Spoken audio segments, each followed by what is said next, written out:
c'était une boutade. J'ai dit, voilà, c'est sûr qu'une épidémie massive, comme celle qui fut celle de la grippe espagnole après la guerre de 14-18, en effet, équilibrerait la surpopulation de l'Afrique. C'est un propos qui n'est pas, à mon avis, subversif, c'est une opinion. Le premier défi, aujourd'hui, entendez-moi bien, c'est le problème démographique.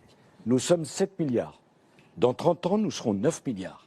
En 2100, demain matin, nous serons 11 milliards et demi. Jamais, dans l'histoire de l'humanité, il n'y a eu autant d'habitants sur la planète.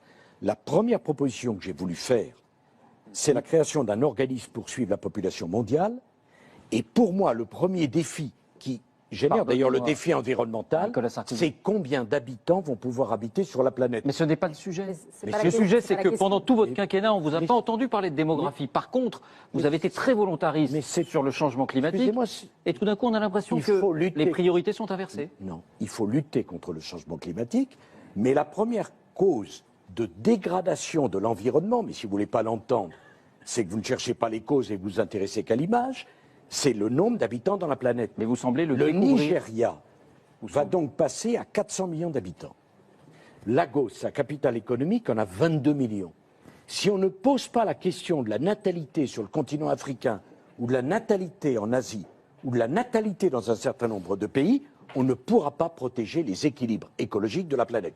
Quand des pays ont encore aujourd'hui 7 à 8 enfants par femme, vous pouvez décider d'y dépenser des milliards d'euros, vous ne stabiliserez rien. On a assez de recevoir des leçons, ou du moins des leçons de la France.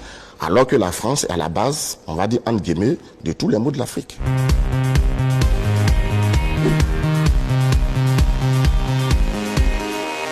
Je pense que M. Macron ne sait pas que c'est parce qu'il y a la pauvreté en Afrique et qu'on fait beaucoup d'enfants. Ce n'est pas le fait de faire beaucoup d'enfants qui cause la pauvreté, mais c'est plutôt l'inverse en fait.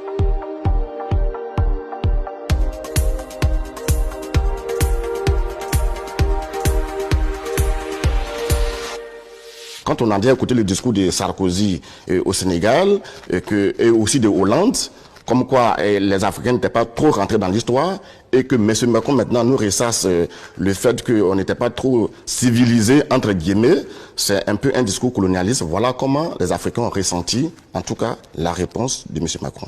Et il faut s'attaquer à un tabou, j'ose le dire, le contrôle des naissances en Afrique, car c'est la Chine qui a réussi à faire sa transition économique, parce que la Chine a osé parler clairement du problème de la transition démographique. Il faut que les Africains les Européens qui vont le faire. Bah oui, mais on fait quoi? Mais avec nos mais ça veut dire quoi? Excusez-moi. Est-ce qu'on peut parler des problèmes sérieux avec nos amis africains? Il faut un moment avec les gouvernements. Dès qu'il s'agit du contrôle des naissances, ça devient vos amis. C'est scandaleux ce que vous dites. Eh bien, je le pense. C'est scandaleux. Ce que l'on voit, c'est que effectivement, c'est pas l'alternance d'un mandat sur l'autre, c'est l'alternance en même temps. C'est Sarkozy, Hollande au carré, Macron. Et on le voit parce qu'il y a une continuité du bilan de François Hollande. Il était conseiller, il a été ministre de l'économie, donc y compris il parle de choses qui effectivement existent déjà. Sarkozy parle de l'intéressement.